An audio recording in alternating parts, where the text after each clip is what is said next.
반갑습니다, 형님들. 안녕하세요. 오늘도 수TV 생방송 와주신 형님들 정말 반갑고요. 추천이나 즐겨찾기 한 번씩 부탁 좀 드리고, 이따가 유튜브로 보시게 된 분들도 구독이나 좋아요 한 번씩 눌러주시면 감사하겠습니다. 자, 다들 아시다시피 오늘 이제 클리블랜드가 연승이 끊겼습니다. 15연승에서 중단이 됐고 올 시즌 첫 패배를 기록을 했는데, 워낙에 상대가 빡셌어요. 동부에 이제 또 다른 강력한 팀인 보스턴을 상대를 했고, 또 보스턴 원정이다. 아시다시피 TD 가든 원정이 굉장히 어렵습니다. 근데 이 경기는 클리블랜드가 사실 거의 한 20점 차 가까이 밀리던 경기였었는데, 그거를 그래도 클리블랜드가 좀 비벼냈었습니다. 역전까지는 제가 못한 걸로 알고 있는데 그래도 잘 추격을 했었어요. 그 원동력은 오늘 또 이제 미첼이나 모블리 같은 애들 활약이 두드러졌었고, 1쿼터 때 클리블랜드 3점 슛이 6개 중에 하나도 안 들어갔는데 결국에는 그래도 이거를 비벼낼 만큼 다른 애들이 활약을 잘해줬다. 다만 발란드가 올 시즌에 야툴이나 뭐 3점 여러 면에서 훨씬 좋아졌어요. 근데 오늘 경기는 너무 최악이었었어. 야투 21개 중에 3개밖에 안 들어갔다. 아무래도 마가선 선수가 드루 할러데이, 화이트 이런 애들이다 보니까 갈란드가 거의 아무것도 못했었는데, 그래도 다른 애들이 나름대로 잘해줬었고요. 그리고 저는 이렇게 클리블랜드의 벤치급 자원들, 오코로나, 르버트, 타이제롬, 여기다가 오늘은 또 크레이그 포터 주니어도 많이 힘을 내줬어요.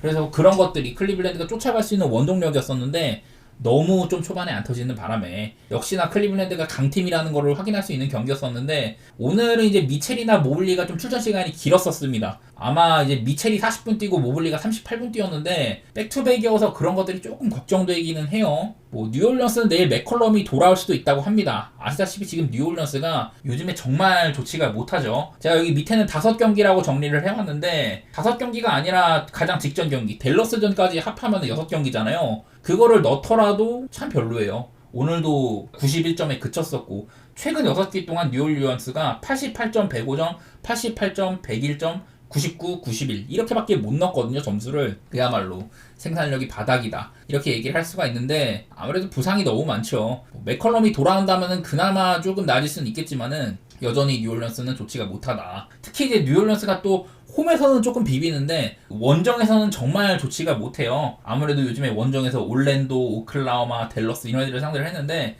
그 경기들은 전부 이제 좀 가비지급 패배를 당했었고, 홈에서는 나름대로 프렌권까지 비비는 모습도 있었는데, 원정 뉴올리언스는 더욱더 좀 힘이 많이 붙이는 것 같습니다. 지금 현재 전력상으로는 따라잡을 수 없는 격차라고 생각이 돼요. 아마 내일 맥컬럼도 부상당했다가 갓 복귀하거나 아니면 안 뛸 수도 있어가지고 여러모로 뉴올리언스는 장애 요소가 많다고 생각이 되고요. 저는 클리블랜드 사이드에다가 언더 보는 거는 아까 말했던 뉴올리언스가 요즘에 득점이 워낙에 좋지가 못하고, 지금 시즌 전체로 봐도 뉴올리언스가 리그에서 득점이 2번째로 적은 팀이거든요. 평균 득점이 105점인데 클리블랜드는 현재 1등입니다.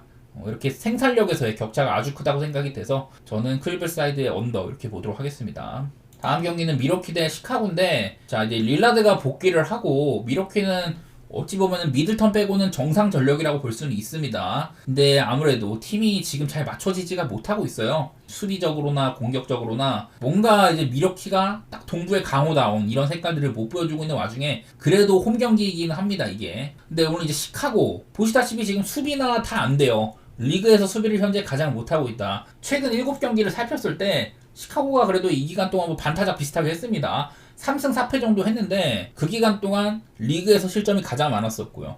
허용한 야투율도 가장 높았었다, 거의.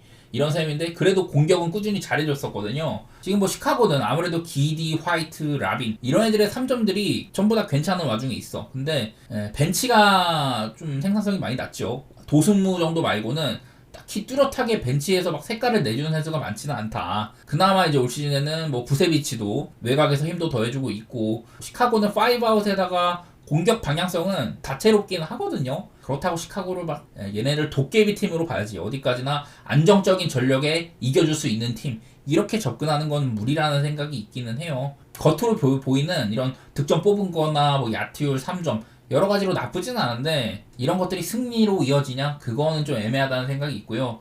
미러키는 다른 거보다도 일단은 홈에서는 그래도 좀 괜찮다는 거, 그런 것들을 생각을 해야 될 것 같아요. 올 시즌에도 물론 4승 3패 정도로 좋지는 않은데, 최근에 이제 5경기 정도 동안은 4승 1패로 나름대로 괜찮았었습니다. 그래도 홈 미러키는 좋게 볼 필요는 있긴 있어요. 다만 시카고 역시 올 시즌에 홈보다도 원정에서 득점 생산성이 거의 한 9점 가까이 좋아지거든요. 그래서 시카고는 오히려 원정일 때가 점수도 더 많이 뽑고 오버게임 양상도 짙더라.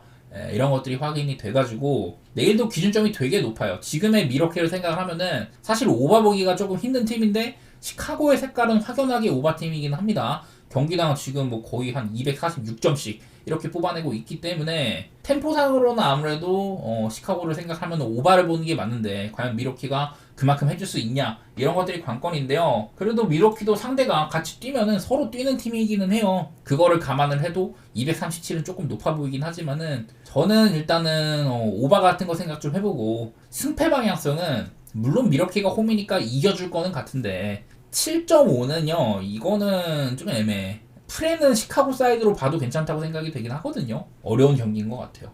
그리고 이제 휴스턴 대 인디애나 경기 하나 있는데, 자, 요즘에 인디애나는 아시다시피 참 팀이 애매하죠. 작년 같으면 그냥 인디애나 경기 무조건 오바 게임에다가 좀 괜찮게 볼만한데, 올 시즌에는 작년에 인디애나가 이렇게 좀 밸런스를 갖춘 시약함 영입 이후에 공격을 조금 이제 사그라들고 수비에 힘을 쏟으면서 인디애나가 컴파까지 진출을 했었는데요. 올 시즌에는 그런 것들이 좀 좋게 보이지는 않습니다. 팀 전체적으로 솔리드한 경기력들 그런 것들을 내놓지 못하고 있다. 이런 상황 속에 있는데 오늘 상대한 휴스턴은 이메 우도카 감독이 팀을 되게 잘 만들었죠. 뭐 이제 한 지난 몇 년 동안은 좀 이제 신인 선수들이 준비하는 기간들 이렇게 친다면은 올 시즌 들어서는 비로소 이제 날개짓을 펼치고 있는 와중에 있단 말이에요. 특히나 우도카 감독답게 수비 세팅이 정말 좋은데 사실 이 라인업 자체가 딱 봤을 때는 그렇게 대단한 수비팀 구성까지는 아닌데 빚어내니까 정말 좋은 수비팀처럼 나오거든요. 자, 여기 나와 있는 게 뭐냐면은 베스트 디펜시브 레이팅 듀오 말 그대로 2인 구성으로 잡았을 때 얘네들의 디펜시브 레이팅이 리그에서 가장 좋다 뭐 이런 건데요. 딜런 브룩스랑 아멘 탐슨이 코트 위에 있으면은 상대의 공격 생산성을 87.6점으로 억제를 하고 있습니다. 아무래도 둘 다 운능력도 어마어마하고 보시다시피 굉장히 빡세게 생겼죠. 수비적으로 참 지금 휴스턴이 힘이 되고 있다고 하는데 이 밖에도 뭐 탈이 있음도 좋은 수비수기도 하고 휴스턴은 지금 수비로 먹고 사는 팀이라고 생각을 해야 됩니다. 그렇다고 공격이 약한 것도 아니에요. 저번처럼 막 140점을 뽑아내고 그럴 때도 있는데 휴스턴이 아무래도 좀 리머택을 많이 하는 팀이고 외곽은 약간 아끼다 보니까 얘네들이 지표상으로는 3점 슛 같은 게 그렇게 좋지만은 않지만은 28등이죠. 최근에 한 6경기로 따졌을 때. 근데 이 기간 동안에 휴스턴이 5연승 달리다가 한번 깨지긴 했지만은 수비적으로는 전체에서 가장 손꼽히는 수준입니다, 지금. 디트나 워싱턴 이런 팀들 상대한 것도 있지만은 클리퍼스 2번 만나고 뭐 시카고의 공격력도 억제를 많이 하고 미러키 상대로도 나름대로 대등하게 싸웠었어요. 요즘에 휴스턴은 확실히 수비,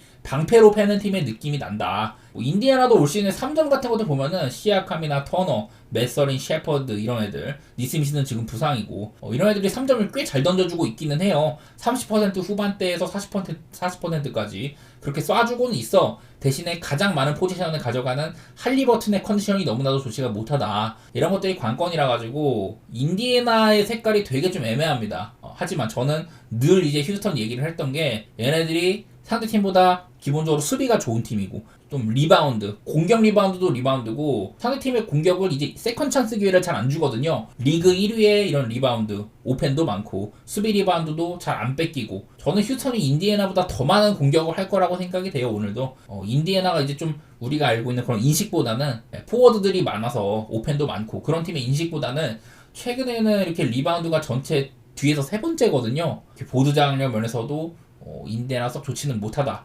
이런 것들도 있어서 휴스턴 쪽으로 좋게 보는 경기가 될 것 같습니다. 아무래도 요즘에 폼 차이가 좀 있다. 더구나 휴스턴 하면은 그래도 나름대로 홈 강팀 이미지가 있는데 인디애나는 홈이랑 원정 편차가 좀 큽니다. 얘네들이 원정으로 가면은 득점 생산성이 12.5점이 떨어지거든요. 승패도 2승 6패밖에 안 되기도 하고 그나마 실점은 원정에서 조금 줄어든다 이런 게 있지만은 인디애나의 공격력은 원정에서는 많이 꺾이는 모습들이 지금까지는 보여줘 왔다. 이런 것들도 발견이 돼가지고 저는 홈 휴스턴 이거를 조금 더 높이 사도록 하겠습니다. 네, 다음 오클라호마 대 포틀랜드 경기 한번 해볼 텐데 오늘 오클라호마가 되게 무기력한 패배를 했습니다. 샌안토니오가 되게 이제 운동 능력으로 에너지 레벨에서 그냥 오클라호마를 압도했던 경기였었던 것 같아요. 켈든 존슨이나 뭐 배시 이런 애들이 특히 활약을 잘해줬었는데 또 이제 외곽도 외곽이지만은 오늘은 오클라호마의 인사이드를 많이 좀 세크라멘토가 공격으로 좀 풀어갔던 것 같습니다. 샌안토니오가 3점을 53개를 던졌는데 그 중에 16개밖에 안 들어갔으면은 사실 잘 들어간 편까지는 아니었었거든요. 그런데도 이 경기를 오클라호마 상대로 아주 좋은 경기를 했다. 그런 것들이 있어요. 지금 근데 이제 오클을 생각하면은 사실 이 라인업이면요. 아까 제가 잠깐 보여드린 게 있었는데 수비적인 면을 또 얘기를 많이 할 수밖에 없습니다. 여기도 보면은 이게 뭐냐. 알렉스 카루소는 지금 리그 최고의 대인 수비수거든요. 카루소가 맡고 있는 선수의 야투를 31.2%로 제한을 해줄 정도로 지금 대인 수비에 있어서는 아주 최고의 선수라고 할 수가 있거든요. 얘 말고도 케이슨 월라스라든지 아이지아 조도 그렇고 좋은 수비수들이 너무 많아요. 지금 오클라호마 윙자원 쪽에. 다만 이제 낮은 높이 이런 것들이 문제라고 할 수가 있는데 내일 이제 포틀랜드도 사실은 윙자원이 지금 좀 많습니다. 도노반 클링어는 요즘에 뭐 블락 같은 거 엄청나게 생산을 해주고 있고 포틀랜드가 작년에는 좀 원석들만 많았다면은 좀 골라내고 있거든요. 내일은 뭐 사이먼스가 복귀한다고 하는데 저는 점점 포틀랜드는 사이먼스의 비중을 낮춰갈 거라고 생각이 돼요. 요즘에 쉐이든 샤프가 잘해주고 있는 것도 그렇고 스쿠 앤더슨도 아마 사이먼스의 출전 시간을 야금야금 갉아먹을 것 같거든요. 그리고 약간 무색무취의 에이튼도 지금 부상으로 못 나올 가능성이 높은데 그 자리를 도노반 클링언이 잘 메워주고 있다. 여기다가 뭐 카마라라든지 뭐 아브디아 쏠쏠한 윙자원들이 너무 많아가지고 사실 구성면에서는 오클라호마가 자랑할 게 별로 없다고 생각이 되긴 하거든요. 하지만 이 경기는 이제 가장 거슬리는 거 내일 뭐 오클이 홈이기도 하고 이게 제일 거슬리는 것 같아요. 상대 전적인데 최근 4시즌 동안 양팀의 상대 전적이 13대 0이었었습니다. 그리고 이 오클라호마는 포틀랜드의 득점 생산력을 100점 미만으로 막은 게 13번 중에 6번이나 돼요. 뭐 작년에도 2번이나 있었었고 포틀랜드가 워낙에 뭐 작년까지는 되게 좀 어설픈 느낌 그런 것들이 있었지만은 그래도 올해는 약간 달라졌다. 슬슬 이제 달릴 채비를 하고 있다. 이런 것들이 보이기는 해가지고 뭐 13대 0이라는 상대 전적은 무시할 수가 없습니다. 오클이 홈이라는 것도 기분도 좋고요. 그건 많은데 12.5 정도면은 저는 이거는 프린이 나와도 이상하지는 않은 것 같거든요. 물론 오늘 오클라호마가 좀 실망스럽긴 했지만은 따지고 보면은 오클라호마의 공격력이 작년 같지가 않아요. 지금도 득점 뽑은 거라든지 뭐 야투율이라든지 3점슛 전부 다 그냥 딱 리그 중위권 수준밖에 안 되고 있거든요. 물론 포틀랜드도 공격 생산성이 많이 떨어지는 팀이야. 요즘에도 점수 많이 못 뽑고 3점도 지금 뭐 리그 꼴찌 수준 뭐 이러고 있기는 한데 저는 12.5 정도면 한번 프레임 봐도 괜찮을 거는 같아요. 경기는 언더 쪽을 생각을 하고 있는데 얘네들이 사실 만났을 때 오클이 엄청 터질 때 그럴 때는 점수가 많이 났거든요. 현 시점에서 오클라호마는 최근에 이렇게 라인업 변동이 있은 이후에 스몰 라인업을 돌리는데도 템포가 아주 빠르다 이렇게 보기는 어렵기는 해요. 오클라호마도 여기 순위권에 있습니다. 아이제아 조나 카슨 월라스가 뛰면은 AJ 위찰이랑 제일런 윌리엄스 이렇게 둘이 2인 2인 구성으로 어쨌든 코트 위에 있으면은 상대팀의 야투를 상당히 제한해주는 면도 있습니다. 안 그래도 포틀랜드가 확실히 솔리드한 득점원이 많이 없는 편인데 그런 부분들을 또 오클라호마는 막아세울 수 있는 팀이기도 하거든요. 오클라호마는 리그에서 턴오버가 가장 적은 팀이면서도 상대의 턴오버 유발을 아주 잘하는 팀이거든요. 그런 부분들에서 사실은 포틀랜드가 간수가 돼야 돼. 내일은 오클라호마 이런 손질들을 조금 피해갈 필요는 있다.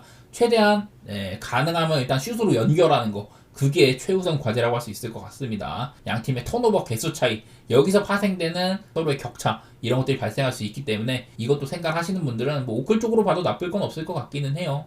자 그리고 멤피스 대 필라델피아 경기도 얘기 한번 해볼 텐데 필라델피아가 하도 지금 팀이 안 굴러가니까 팀 내부적으로 회의를 했는데 거기서 맥시가 엔비드 너 지각이 너무 작다. 팀 훈련이든 뭐든 간에 지각이 너무 많다. 이런 것들은 팀 케미에 도움이 안 된다. 뭐 이런 얘기를 했다고 하는데 뭐 엔비드도 수긍을 했습니다. 맞는 말이다. 뭐 그렇게 했는데 팀이 자신을 이용하는 방식에 대해서 자신을 올바르게 써달라. 뭐 이런 것들을 주문했다고 하더라고요. 아무래도 엔비드가 지금 부상 때문에 너무 못 뛰고 있다 보니까 보여줄 게 많이 없어. 작년에 엔비드가 건강할 때는요 거의 뭐 30점 이상을 기록을 하면서 엔비드가 거의 뭐 MVP를 또 한 번 노리는 포스였었는데 부상 때문에 발목을 잡혔었습니다. 지금도 사실은 엔비드가 뛰는 거 보면은 얘가 정상이라고 생각이 안 들어요. 엄청 어슬렁어슬렁하고 그냥 느리기도 하고 뭐 슛 같은 것들도 아직 잡히지도 않은 것 같고 엔비드를 올바르게 활용을 하기보다는 지금 엔비드를 정상적으로 써먹을 수 있는 그런 몸 상태냐 이거부터 의심이 많이 되긴 하거든요. 내일은 뭐 타이리스 맥시가 돌아온다고 하는데 맥시가 올 시즌에 폴 조지나 엔비드가 결장하는 동안 너무 통나무를 그냥 짊어지는 바람에 야투율이 엄청 안 좋았었잖아요. 저는 가면 갈수록 개선될까라고는 봅니다. 그때는 이제 상대팀이 맥시만 막으면 필라델피아가 많이 좀 차단이 되니까 그래서 편했었는데 폴 조지나 엠비드 그리고 요즘에 맥케인까지 좀 짊어져 준다면은 맥시가 한결 더 가벼워질 수는 있겠죠. 저는 가면 갈수록 좋아질 거라고 생각을 하는데 필라델피아는 이렇게 팀이 안 좋은 와중에서도 건진 선수가 바로 맥케인이죠. 제 생각에는 아직까지는 신인왕 후보 1순위인 것 같아요. 최근 5게임 정도 이렇게 페이스를 살펴봤을 때 평균적으로 25득점 이상에다가 효율이 65% 이상인 이런 것들을 기록했던 선수가 앤트맨, 웬베냐마, 맥케인밖에 없다고 하거든요. 한마디로 되게 효율적으로 공격을 잘 가져가고 있다. 좋은 발견이라고 생각이 됩니다. 안 그래도 필라델피아는 강한 팀인데 이런 선수가 하나 나왔다는 거. 언제 필라델피아가 제 궤도에 올라서느냐. 왜냐면은 필라델피아 지금 7경기 동안 성적을 봤을 때 정말 개판입니다. 공격이 말 그대로 그냥 쓰레기거든요. 7경기 동안 뭐 클파, 레이커스, 샬럿, 뉴욕, 클블, 올랭, 마임 전부 어려운 상대를 만난 건 맞는데 그렇다고 멤피스가 또 수비가 안 좋은 팀도 아니잖아요. 그래서 내일 과연 필라델피아가 이런 안 좋은 공격 지표를 딛고 조금 더 나아진 모습을 보여줄 수 있느냐, 그게 관건인 것 같아요. 물론 지금 표면적으로는 맥시, 폴 조지, 엠비드 빅3가 다 돌아오고 요즘에 좋은 컨디션에 맥케인도 있다 이런 것들 때문에 확실히 뭐 필라델피아가 다른 날보다는 전력 자체는 좀 괜찮아 보이는 것도 있어요. 그건 맞는데 과연 즉각적으로 좋은 모습을 보여줄 수 있을까, 이것들은 생각을 더 해봐야 될 것 같고, 저는 오늘 뭐 이제 멤피스는 덴버한테 그냥 대패를 했습니다. 요키치가 없는 덴버한테도 그냥 압살을 당했거든요. 이 라인업으로 그렇게까지 좋은 성적을 찍어냈다는 게 오히려 좀 의아할 정도로 되게 잘해왔었거든요. 어쨌든 좀 한계가 보였었다. 오늘은 그동안 멤피스가 생각보다 많이 터졌었구나, 그런 것들이 확인이 됐는데 여전히 뭐 베인 같은 애들은 아직도 감을 못 잡고 있기는 해요. 그런 날에도 멤피스가 110점 가량을 기록을 했던 것들, 안 풀리는 날에도 그 정도는 해준다, 이게 보이긴 했었거든요. 따지고 보면 멤피스는 지금 공격보다도 오히려 수비, 뭐 자잭주 같은 애들은 워낙에 좋은 수비수기도 하고 그 옆을 지키는 애들도 더 향상이 되는 뭐 이런 느낌이 있는데, 글쎄 저는 개인적으로 이 경기는 좀 많이 어렵다고 생각이 됩니다. 일단은 필라델피아 파악이 어렵죠. 분명히 빅3가 돌아오고 맥케인 같은 애들까지 있으면은 공격이 더 좋아져야 되기는 하거든요. 지금 그러지 못하고 있어서 그렇지, 사실 필라델피아는 옛날에 뭐 하든이 있을 때라든지 하든, 맥쉬, 엠비드 이런 애들이 있을 때도 얘네들이 사실 오바팀의 느낌은 별로 아니긴 했었어요. 지난 한 2년 동안 지지난 시즌에는 경기당 평균 225점, 작년에도 한 226점 이렇게 넣었었고, 올 시즌에는 한 10점이 줄어있습니다. 215점을 뽑아주고 있는데, 어쨌든 필라델피아는 정상적으로 아직 굴러갈지도 모르겠지만은 정상적으로 굴러간다고 한들 엄청 오바까지는 아니거든요. 그런 냄새는 안 풍기는 팀이라 내일 당장 이 경기가 확 바뀔 거냐, 이런 것들은 좀 예측이 어렵다고 생각이 됩니다. 개인적으로는 그냥 218.5면은 오바 보고 있기는 한데 많은 것들이 참 까다롭다고 생각이 돼요. 자, 그리고 골스 대 애틀랜타 경기 그냥 딱 봐도 이 팀 이름만 봤을 때도 오바 냄새가 나기는 나. 얘네들이 작년에 2번 만났고 재작년에도 2번 만났는데 계속해서 양 팀의 색깔은 비슷해 왔었어요. 전부 다 오바가 났습니다. 막 280점 난 경기도 한 번 있었고 275점 그리고 뭐 240점 250점 막 이렇게 나면서 내일도 기준점이 238.5인데 그동안 얘네들의 맞대결은 최근에 2시즌 동안 계속 오바가 나긴 났었습니다. 근데 그 중에 2번이 연장 간 거긴 한데 연장을 안 갔어도 오바긴 했었어요. 요즘에 이제 골든 스테이트를 보면은 제가 여기는 골스에 5경기를 담아왔는데 왜 5경기를 담았냐, 골스가 그전에보다 최근 5경기 들어서는 이 3점슛 시도가 6번 정도 증가를 했습니다. 경기당. 이거는 꽤 큰 변화라고 할 수가 있을 것 같아요. 3점슛의 비율을 올리고 있다. 아무래도 팀의 외곽 던질 수 있는 애들이 워낙에 많고 팀적으로는 조금 더 외곽을 활용하는 이런 쪽으로 가는 것 같기는 해요. 그러다 보면은 후민가 같은 애들이 비중이 좀 줄어들 수도 있고 뭐 그런 건데, 어쨌든 변화된 골스는 요즘에 3점을 많이 던진다. 그리고 그 기간 동안 성적들이 좋았냐, 클리퍼스한테 지고 클리블랜드 이렇게 어려운 상대들한테는 패배를 하면서 약간 아쉬울 때도 있었습니다. 3점슛 같은 것들이 뭐 퍼센트가 아주 높게 찍히는 것도 아니고 어쨌든 넓게 쓰긴 하지만은 코트를 그게 경기력으로 이어졌냐는 조금 애매하기는 해요. 그리고 한창 좋았었던 수비들도 요즘 들어서는 살짝 꺾인 모양새도 있기는 합니다. 뭐 근데 이거는 뭐 상대가 워낙에 뭐 클브, 로클, 댈러스, MP 뭐 이런 애들 만난다 보니까 그러다 보니까 수비적으로 조금 고생한 걸 수도 있기는 한데, 어쨌든 애틀랜타 역시 공격력만큼은 알아주는 팀이긴 합니다. 근데 이제 애틀랜타는 자 요즘에 트레이 형의 오락가락이 좀 심해요. 직전 경기 세크라멘토전에서 트레이 형이 야투가 7개 중에 하나 들어갔나 봐 그랬었는데 어쨌든 되게 안 풀린 경기였었고 그래도 승리를 했지만은 트레이 형이 없는 날에 오히려 경기력이 좋을 때가 많습니다. 여전히 트레이 형이 과연 허상이냐 이런 얘기가 있지만은 어쨌든 트레이 형이 나온다면은 공격적으로 좀 시도할 만한 팀입니다. 이제는 뭐 디안드레 헌터라든지 보그다노비치 이런 애들도 전부 돌아와가지고 벤치도 튼튼한 편이 있어요. 애틀랜타가 내일은 제일런 존슨이 뭐 못 나올 수도 있다 이런 것들이 있기는 한데 아주 땜빵이 안 되냐 그것도 아니기는 합니다. 더구나 지금 애틀랜타는 여기 밑에 보면 제가 허슬이라고 적혀놨는데 보통 허슬 수치는 스틸이나 블락 이런 좀 수비적인 스탯들이 많이 얘기가 돼요. 상대팀의 이런 턴오버 유발이나 디플렉션 이런 것들도 있는데 이런 면에서 다니엘스가 정말 팀을 캐리를 하고 있습니다. 리그에서 디플렉션이나 스틸 전체 1위이기도 하고 트레이 형을 참 잘 보좌를 해주고 있는데 어쨌든 간에 애틀랜타 요즘에 사실 공략도 공략이지만은 수비도 괜찮다 이런 얘기를 드리고 있는 건데요. 그래서 이 경기가 또 어려워. 요즘에 애틀랜타나 골스나 사실은 일관된 좋은 모습을 보여주지는 못해요. 애틀랜타도 요즘에 언더오버가 많이 좀 오락가락하기도 하고 어려운 경기라고 할 수가 있는데 아무래도 골스가 작년에 좀 무너진 수비가 올 시즌에는 약간 자리를 잡았었다. 다만 최근에는 좋지 못했다. 이런 것들 때문에 요즘에 동향으로는 파악하기가 정말 어려운 경기이긴 하거든요. 그래도 일단 두 팀이 만난다면은 기본적으로 오바를 찍고 보는 게 마음 편하다. 그런 거는 있기는 있어요. 둘 다 나름대로 시도도 많이 하는 팀이고 서로 간에 주고받을 가능성이 높아가지고 저는 오바를 보는 거고 얘네들이 뭐 지난 2년 동안 맞대결 때 막 둘 다 엄청 야투가 막 잘 터져가지고 그래가지고 오바가 났냐. 그거는 또 아니기도 했었거든요. 두 팀이 막 평균적으로 240점, 50점을 쓸어 담는 와중에 좀 3점 같은 것들이 30%도 안 나오고 한쪽이 그런 날도 많이 있었어요. 저는 얘네들의 맞대결상으로 여태 나왔던 점수들이 훌륭한 야투를 주고받으면서 서로 간에 잘 터져가지고 이래갖고 났다기보다는 템포상으로 오바가 났다. 그렇게 보는 편이어서 일단은 저는 오바를 보기는 보겠습니다. 근데 요즘에 이런 지표나 동향상으로는 오바 보기가 조금 껄끄러운 그런 면은 있는 것 같기는 하네요. 다음 피닉스 대 뉴욕 닉스 경기인데 아시다시피 지금 피닉스에는 듀란트랑 빌이 빠지면서 부커의 어깨가 굉장히 무거운 상황이 있습니다. 저번에 이제 미네소타한테 되게 잘 터졌을 때는 그날 117점 기록을 하고 간만에 오바 게임이 나왔는데 전후로 해서 뭐 오클라호마한테 아주 쌈 싸먹힌다든지 올랜도 같이 좋은 수비팀에도 피닉스가 조금 고생을 많이 했거든요. 내일 뉴욕 현 시점에서 뉴욕은 작년 같은 수비력은 안 나오고 있기는 해.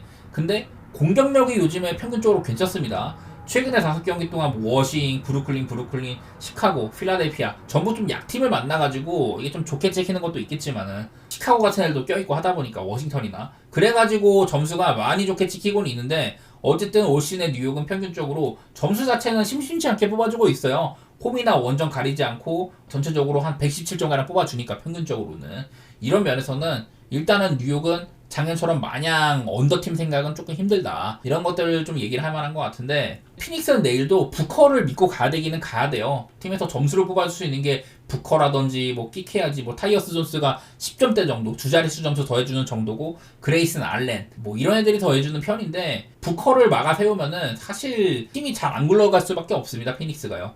뉴욕은 물론 이제 인사이드 수비는 조금 약한 편이지만은 미칼도 그렇고 하트도 그렇고 아누노비 전부 다 좋은 수비수들이잖아요. 이래서 내일도 부커가 아마 좀 고생을 하긴 할 것 같다. 저는 일단은 언더 그리고 뉴욕 사이드로 좋게 보도록 하겠습니다. 이거는 피닉스가 저번에 미네소타전처럼 엄청 터졌던 경기 그런 것들이 나올 수도 있기는 한데 전력상으로는 뉴욕을 보는 게 맞는 선택이라고 얘기는 하고 싶거든요. 물론 뉴욕도 원래 이렇게 선발들을 많이 갈아쓰기도 하고 벤치가 되게 얕은 팀인데 맥브라이드까지 빠지면서 안 그래도 얇은 벤치가 더 얇아졌거든요.